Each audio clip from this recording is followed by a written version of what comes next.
And the next day, when everybody gets up, Annie is no longer in camp. And there's no sign of where she went. And so they begin by yelling, low-key, kinda her fault. I will not be lectured about sexism and misogyny by this man. Hey man, I can feel the gold already. I'm coming up on Second Canyon. Nothing's gonna stop me now, alright? What is that? Oh nah, bruh. I'm turning around. Hey, listen. I'm coming home. Day 3 of 31 Nights of Horror, we here. Yo, listen, we are learning today about this place up in Canada back in the 1920s that people used to go disappearing. Now, if you ask me personally, I'm gonna be honest. I watched the video and I think it was the police, bro. I think it was the police. You can't tell me nothing different. They kept saying it's an accident. It's an accident. But look, am I scared? Well, see, in this video, I went from saying this. We hit 200K on this channel, I'll go. To saying this. I'm not going, bro. But to be honest, if we get this channel to 200,000 subs, I'll go anywhere y'all tell me to go. All right? You know what I'm saying? We're gonna investigate. All right? Now, my black card might pop out at some point, and I may turn around. But I'm down to go check it out, though. Shout out to Mr. Ballin. Make sure y'all head over to his channel. You know what I'm saying? Sub it up over there. This was my first Mr. Ballin video I ever seen, and I was thoroughly impressed.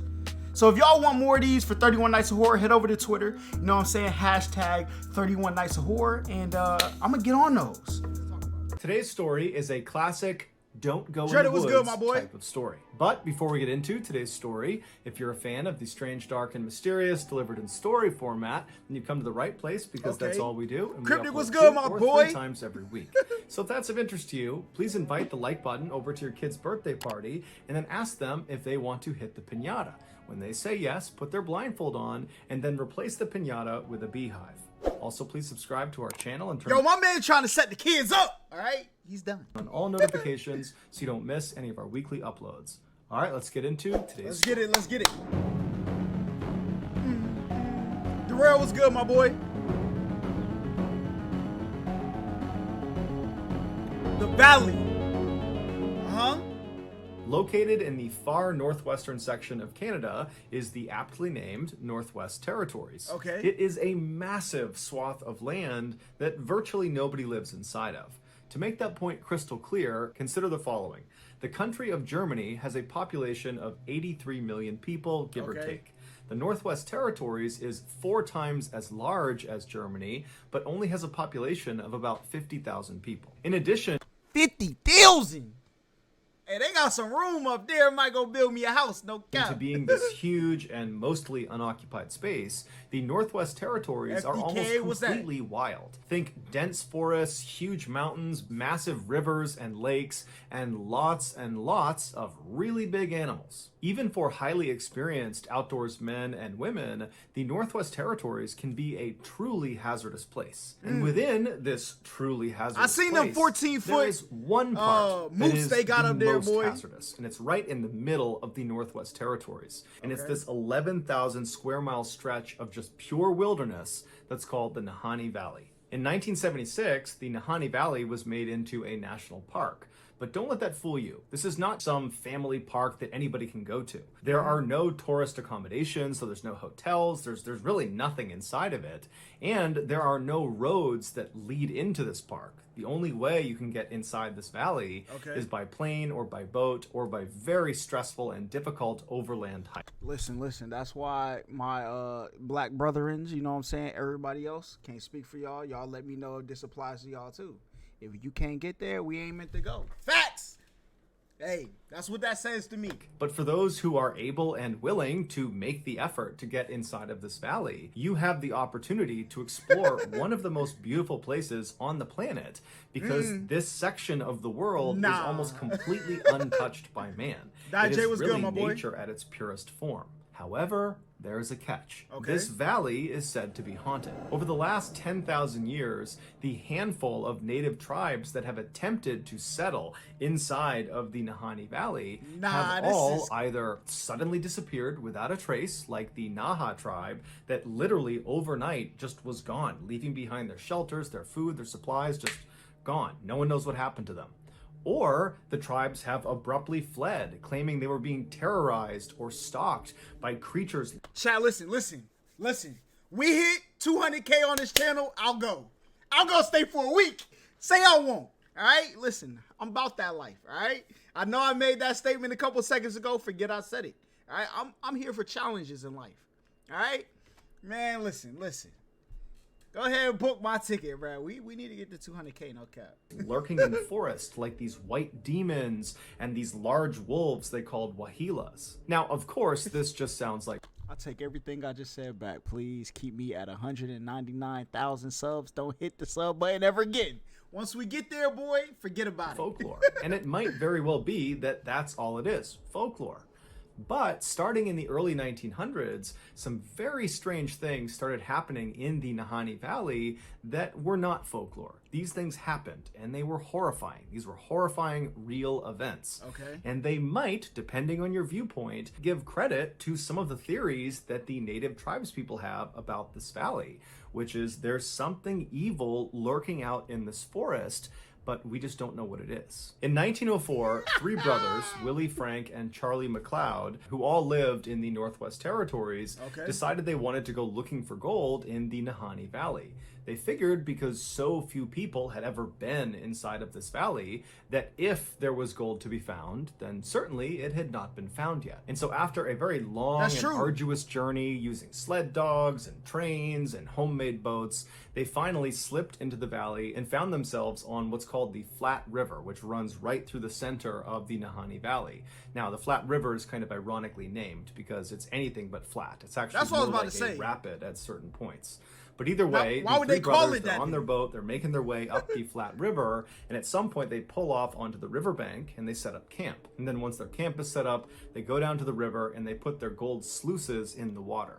A gold sluice is this long, skinny He knows, because I was definitely about to ask. A box that's usually made of wood, and it has a strainer on one side. And gold miners will put it in the water, submerged, and they will kind of shovel the sediment on the bottom of the water into this little funnel. And the big stuff will get stopped by the strainer, and the dirt and the water will just kind of flow out the side. And so the idea is you can trap gold nuggets inside of this sluice. And so the three brothers, they get their sluices up, and they start looking for gold, and right away they hit pay dirt. There is chat. There's no people and it's gold. I'm on my way. Alright, listen. Holla, you keep flip-flopping. Hey, listen. You see this? Look at this picture. Which one of y'all coming with me, bruh? Darren, what's good, my boy? Tons of gold in this river. And so all day, all night, they get all this gold. The next morning, they do the same thing. And by the time all their containers are literally filled to the brim with gold, they decide, you know, hey, let's go back and turn this in, get some money for it, and then come back out here. And so they pack up their tent, they pack up all their supplies, and they put everything back in their boat. They get out onto Flat River, and at some point, very early on in their journey back, the boat capsizes, and the boat actually breaks apart from the strength of the rapids of Flat River. And so the boat actually just sinks, and much of their supplies sink, including all of their gold. But the three brothers are able to grab some of their supplies, like their rifle and some lumber and some of their mining supplies, and they swim it all to shore. They catch their breath. They're totally devastated at the loss of the gold, but they're alive. They have enough supplies to survive. And so they figure all they can do is maybe try to go back to their original site, try to get some more gold because they did still have a sluice, and then try to get out of there and then, you know, regroup and come back another time. And so using some of the lumber they recovered from their broken boat, and then also by cutting down some trees, they literally fashioned another boat and then hopped back on the Flat River, and they went back. If my boat capsized, I'm not hopping in a log that look like this, bro. It's not happening. All right. Now they look like they working with like 1932 equipment. All right. I don't know if it's still gold up there, but guess who's gonna find out?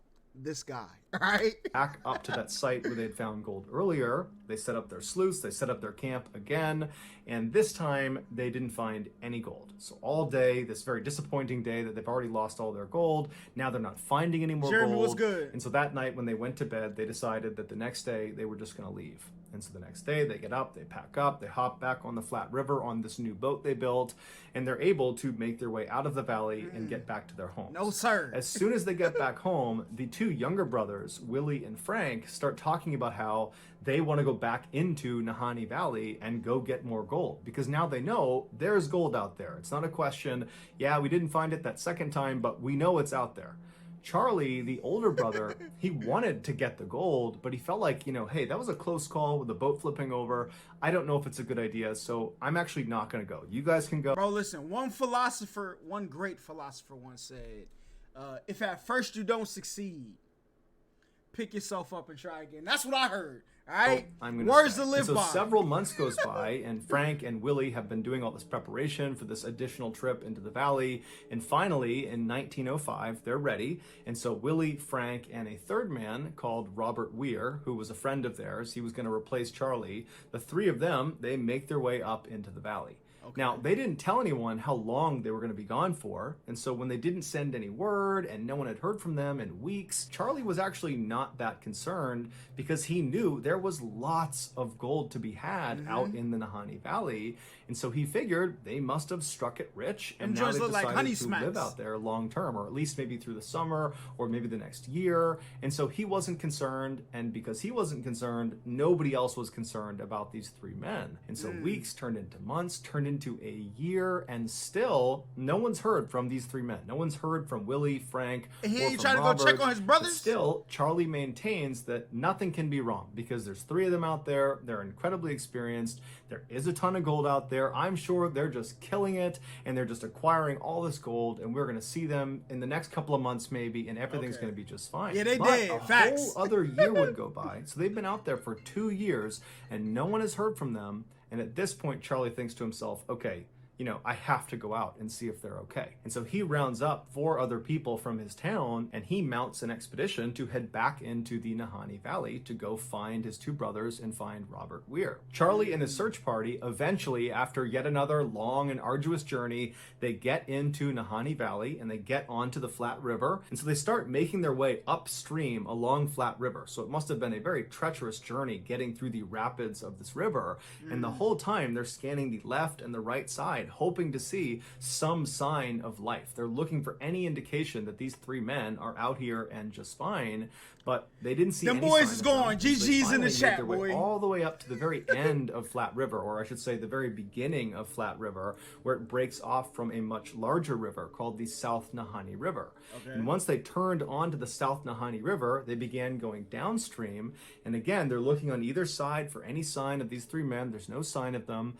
And then the river they're on takes a very sharp turn. It's actually called the Big Bend, and it's about a 45-degree turn. And as soon as you make that turn, it dumps you into this 10-mile stretch of river called Second Canyon. Now, along South Nahani River, which is about 350 miles long, there are these 4 canyons that the water passes through. And they're labeled 4th Canyon, 3rd Canyon, 2nd Canyon, and 1st Canyon. I ain't gonna lie, whoever named those, a genius, bro. Couldn't come up with that myself. And these canyons are massive. These sheer cliffs on either side of the river shoot up. What do y'all think killed them, 3,000 feet above we the need water. predictions And in some in the parts, chat. the water is actually just as deep, thousands of feet deep. And Second Canyon, water is actually just as deep, thousands of feet deep. I'm not going. What? Man, the water is 1,000 feet deep. I'm good, bro. If my feet cannot touch the floor with the hairs of my chin touching the top of the water, I'm not going, bro. And Second Canyon is unique because the cliff faces are as sheer as you're going to get.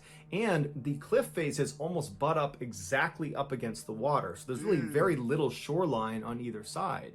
So once you're in this 10-mile stretch, you're basically boxed in. Go through the whole thing. Thousands of feet of water below you. You have these massive cliffs on either side, and there's really nowhere to go. You need to get through this section of the river before you can effectively get onto the shoreline and take a break from being in your boat. And along these cliffs are these openings you see high up all over the cliffs on both sides that are openings to these massive cave systems inside of these thousands of feet tall cliffs. And because of how difficult it is to not only get to Nahani Valley, but also to get up to these different cave openings, nobody's gone inside of them. We don't know what's inside of these caves, save for the few that are down low enough that people can explore.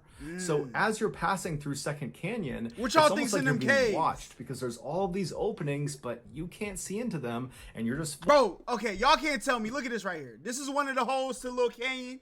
Now, if y'all ever played Final Fantasy VII, the original, when you're climbing up what was it?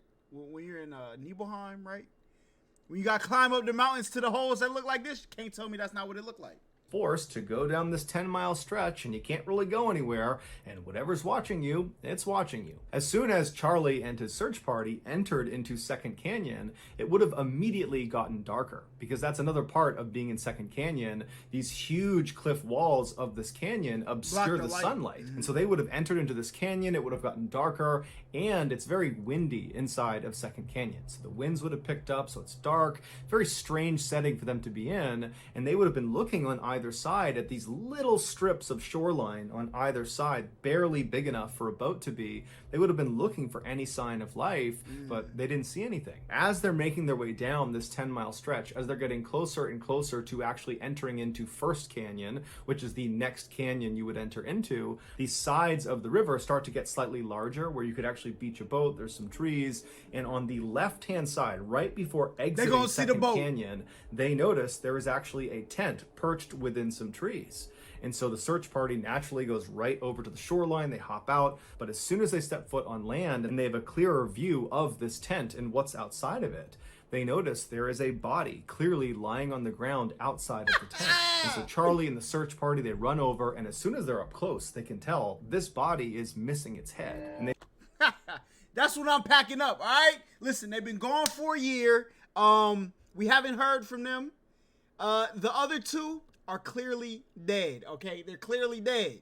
I'm straight. I'm straight. If they find their way back, depending on how much it was decomposed also, I'm not doing no more searching. I'm getting back in the boat. We heading home. Listen, we can call somebody. They can come figure this out. They see the clothes on this body are totally charred and burned, and whoever this was, they were reaching with their right arm when they died. And right outside of the reach of their right arm was a rifle that was propped up against a tree. And so they walk around this one body, and they go this literally like a Resident Evil game, bro. Leftover gun. We in the woods with it. Come on. Down towards the backside of the tent where the opening to this tent is, and they find another body, another very badly decomposed body, and it's positioned kind of halfway in the tent and halfway That's two out of three. And there's a blanket kind of partially obscuring this person's body, and when they move the blanket, they see this body too is missing its head. So Charlie and the search party, they continue to search around the camp in hopes of finding the heads of these two people to try to figure. What do you need those for? That's my question. All right, there's a point in investigations where you stop. All right, dead body, no head, cool, boom. Let's get this Glockiana real quick. Take this with us just in case. All right, second dead body, no head. There's two things that pop in my head. The third one, gotta be dead. Around here with no head. Two, we need to leave. Nowhere in my thought process do I say, we should go try to find out what happened to the head. That never popped up, bro. Not one time did that pop run through my head. Figure out who they are, but they never find the heads. However, they do find some personal effects both in the pockets of these two bodies and then also inside the tent that would confirm these are Charlie's brothers. As for the third man that had been with them, Robert Weir, he was not at the campsite, and in fact he would never actually be found officially. However, a little ways down the river, another partial skeleton would be found several months later that was attributed to Robert. However, that was not 100% confirmed to be Robert. The only other interesting thing that was found at this campsite was a carving in a nearby tree, and it just said, "We have found a fine prospect," indicating that Charlie's brothers had found gold. But there was no gold either on them or in their camp or in the river nearby. Nothing. There was no gold. Charlie and his search party would leave the valley and get in touch with the mounted police, who would come out to the site where the brothers had been found. They would launch an investigation, and ultimately they would come to the conclusion that all three of these men, the two brothers and Robert, had starved to death, and then after they had perished, animals had taken them off, which is why Robert was found so far away and why the skulls were missing from the two brothers. Now, Charlie did not believe that. He believed they had been attacked by native tribes in the area, but the police were not buying that. They said this was a natural thing, this was an accident, and so that's that. When the story of these two decapitated men made the news, people went crazy about this. You say don't look like People I'm were coming, very boy, I'm divided going, bro. about what they thought there. really happened. There was a percentage of people that... Hey, Crypto, you, low-key, you the closest to Canada, bro. So you go ahead, scout it out. Let us know, you know what I'm saying, what you see. And relay the information back, and we'll make our way up there. Believed that partial skeleton that was found, that was not Robert Weir. He had not died. He had murdered the two brothers, decapitated them, and then made off with their gold. Hold up, excuse me? People that believed that partial skeleton that was found, that was not Robert Weir. He had not died. He had murdered the two brothers, decapitated them, and then made off with their gold. The other percentage of people believed that all three men, the two brothers and Robert, had been attacked by a person, a group of people, an animal, a creature, something. There was some... The other brother said, you know what? We got a lot of gold here, okay? Huh? This is what we're gonna do. Y'all two, y'all gonna die. All right? Me, I'm gonna take the gold. L-mans, bro. That's why you can't take certain people up with you on adventures. Some sort of attack, and that's why the two brothers were in those positions that indicated they had encountered something horrifying, with one brother reaching for the gun and the other appearing to have leapt from his bed before he ultimately died. But regardless of which side you fell on, pretty much everybody at the time who heard about the story became terrified of the Nahani Valley. Oh yeah, two brothers in a frame. Specifically, they became terrified of that stretch in Second Canyon where the two brothers had been found. And so actually that stretch got renamed the Headless Valley, and from that point forward, that's all it was known as. And so even though there were obvious gold prospects in the Headless Valley and all along the South Nahani River and the Flat River, people after this story broke were just not prepared to risk going in there and potentially becoming another victim.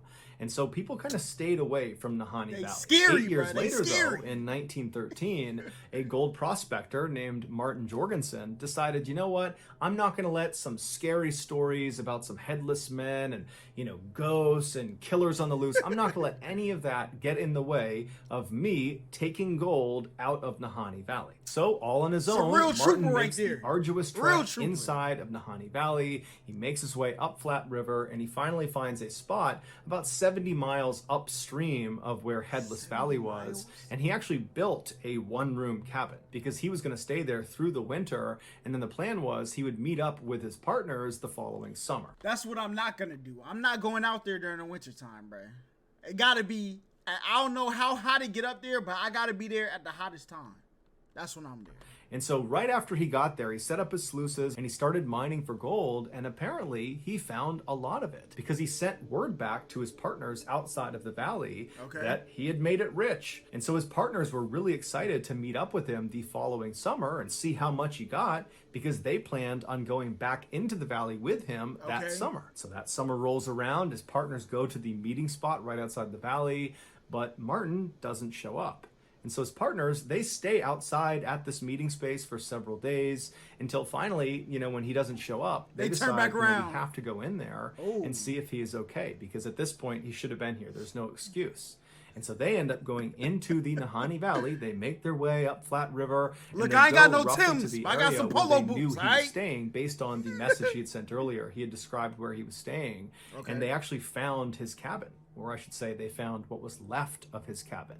His cabin had been completely torched, burned to the ground, and laying on the ground next to the burned out cabin was the burned out remains of another headless corpse. And nah, son. No, listen. Before we go up there, we got to go get them things with the switches on it, bruh. Facts. All right, whatever's up there, we got to be prepared for war. Nah, that's worse than Bigfoot. The abominable snowman. I don't know what is going on up here in the Hidden Valley, the Headless Valley. But we're going to get to the bottom of it. All right? You know what I'm saying? All these other people, they may be scared. Us, We scared too, but we still gonna go. Facts. His corpse belonged to Martin Jorgensen. You The think it's police did dragons? a thorough investigation, but they were never able to The determine predator would be what crazy. actually killed him. The police did not connect Martin's death with the two McLeod brothers' deaths, even though they were all decapitated. They were in roughly the same area, Facts. and it happened within a few years of each other, and they looked very, very similar, even though that all was true. The police said, nope, these are totally separate. Martin died for some reason, and then animals took parts of him away, and that's why his skull is missing. Martin's skull was never located, and the gold that Martin claimed to have struck it rich with was also not at the cabin, not on him. There was no gold anywhere in the vicinity. When Martin's death made the news, people went crazy, and despite the police assuring everyone that his death was not connected It's the to Northern the Valley McLeod in, brothers' deaths, Canada. even though the police were Something- saying I think that, that's the what it's public called. didn't see it that way. It was just too easy to connect one decapitation To with two two other other ones. decapitations Exactly. that have happened close together in a relatively short time frame, and so a lot of people assumed Yo, that the cops really low key.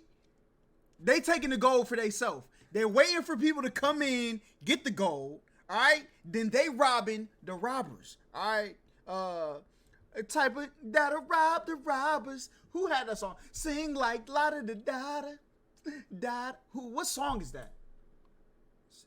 So hey yo, somebody give me the name of that song. I can't remember. there must be a killer on the loose somewhere in War Baby, Roddy Ricch.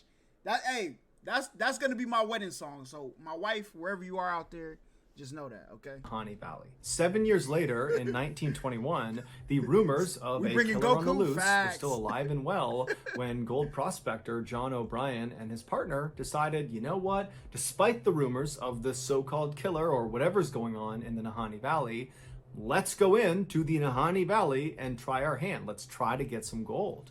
And so the two of them made their way into the valley, and they set up camp in Headless Valley, not far from where the McLeod brothers had been found decapitated. So they set up their camp, and they're there for a couple of days. They're doing well. They're finding gold. And then at some point, John tells his partner that he's going to go out and check all of their traps along the river, and he'll be back in about 8 or 9 days. Okay. And so his partner waits 8 or 9 days, and John doesn't come back. A couple of days after that goes by, and now John's past due, and so the partner decides he has to go out looking for him. And so there was another gold prospector in the area, and so this partner contacted him, and the two of them went to the river and began walking upstream until they found John. And he had frozen to death, but it was very interesting the way he was positioned. He was sitting in front of this obviously previously lit campfire. He wasn't hunched over. He didn't look like he was in pain. He looked like he was just enjoying the fire. There was nothing on his face that indicated discomfort or pain or fear.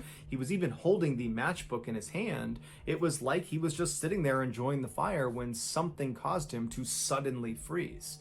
In fact, witnesses would say John looked like he had been flash frozen, as if it had happened in a matter of seconds, because it didn't look like he had reacted properly to freezing to death. And the police, when they came out, they would say, you know, this is odd. This is odd the way he's positioned.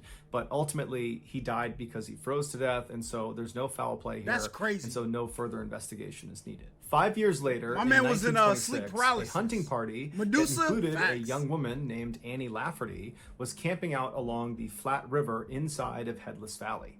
And so that night, they're all kind of joking around the fire. And at some point, they decide to all go to sleep. And then the next day, when everybody gets up, Annie is no longer in camp. And there's no sign of where she went. And so they begin by yelling. Low key, kind of her fault, all right? If you with a group, you got to let the group know, hey, I know you sleep. I'm just letting you know I'm about to go check that tree over there. All right, so if I'm gone when you wake up, please don't cry. If y'all know who sing that song, listen. You a real one, all right? I don't think you know, though. Out and walking around the immediate vicinity to see maybe if she stepped away for a minute, but Annie's just gone and no one knows where she went.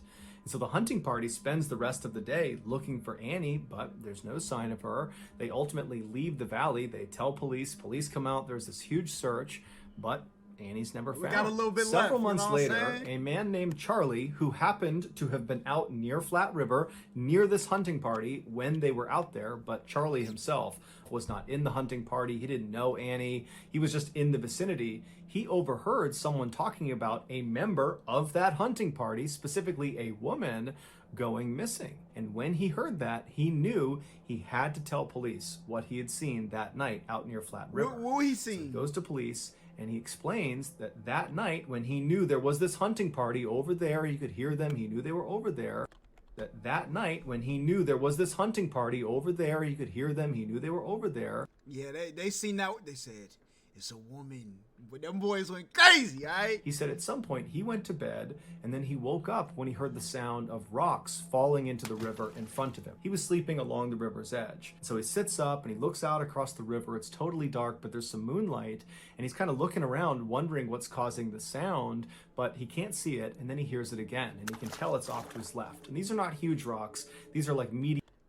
Listen, Mr. Ballin, what'd you look up when you looked up that sound effect? Because that sounds dangerously similar to After I Eat Taco Bell. That's all I'm gonna say. Medium to small size rocks, like rocks you could just pick up and throw. And so he's looking, and all of a sudden he sees, maybe a couple hundred yards away through some sparse trees, he sees a naked woman, a white naked woman, running on all fours up this mountainside. And as she's running up the mountainside, her feet and her hands are knocking little rocks into the river down below. She's right on the edge of this That's cliff. crazy. And as she's running up this hill, she stops and she turns, and he gets a good look at her face. And Charlie would say he was so taken aback by her face. It looked like she was possessed. There was something wrong with her face. And so Charlie instinctively ducked down and chose not to follow her, even though he knew anybody running naked anywhere in the wilds is doomed. But he felt like he could not go near this woman. There was something wrong with this woman. Bruh. And so the police, they take this story down and they say, hey, this is what Annie looked like. And Charlie would say, I think that's her. I think that matches her description. And so universally, it's believed this woman galloping up this hillside in the middle of the night naked was Annie. The police ultimately would not investigate Annie's disappearance any further because at the time Charlie was telling them this piece of information, she'd already been gone for months, and the assumption was she was dead. 4 years later, in 1931, another gold prospector decides to try. Was dead. 4 years later, in 1931. All right, so this was in the 1930s. They have to have at least internet connection up there now. Okay, so chat, we going live stream it. All right. Another gold prospector decides to try their luck in Headless Valley. A man named Phil Powers. He makes his way into the valley. He finds a spot off of Flat River. He builds a cabin, and then shortly thereafter, his cabin burns to the ground with him inside of it. Royalty. Now, his skeleton was intact, but the strange thing about his death is based on the origin of the fire, which would have been on the roof. He should have had an opportunity to climb out of the cabin before it burned down, giving rise to the theory that he was actually dead before the fire started. However, the police said this was an accident caused by Phil doing something with the... Bro, it's the cops, bro. It's the cops. There's nothing you could tell me. The cops are in on it. They setting up people, bro. Stovepipe that led to it catching on fire, and this was just all one big accident. But the vast majority of people that have followed along to this point with all of these strange deaths... You're telling... Listen, I don't watch mad episodes of SVU, all right? There's this thing called the Killer's, whatchamacallit, like, MO. The Killer's MO, all right? Y'all telling me y'all done heard like 6 people die the same way, and y'all still telling people, hey, yo, it was an accident. Who are y'all lying to, bruh? Who are y'all lying to?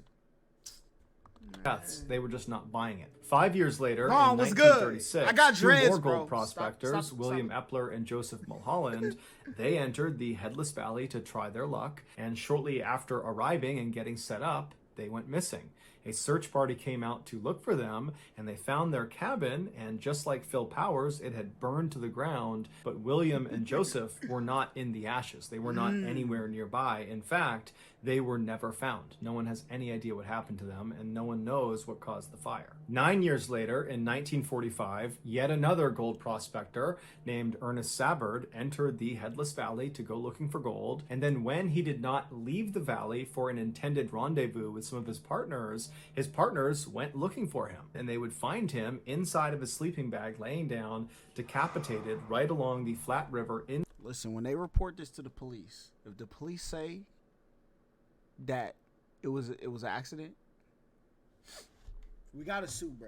We gotta sue. Inside of the Headless Valley. We got so to. the police would come out, they would do an investigation, and they would call this an accident. I want you to look me in my eyes, all right? and tell me that you're not lying to me. Huh? Huh? There's no way. I would be inside that precinct asking for every report that ever. They need to do a documentary on this. Whatever police station people was reporting this stuff to, we need a documentary, all right? They done already put Jeffrey Dahmer on Netflix, all right? We need the Valley of the Headless Men. We need that documentary of the police department, okay? I seen 21 Bridges, all right? You know, if you know the plot of that movie, you know what I'm saying.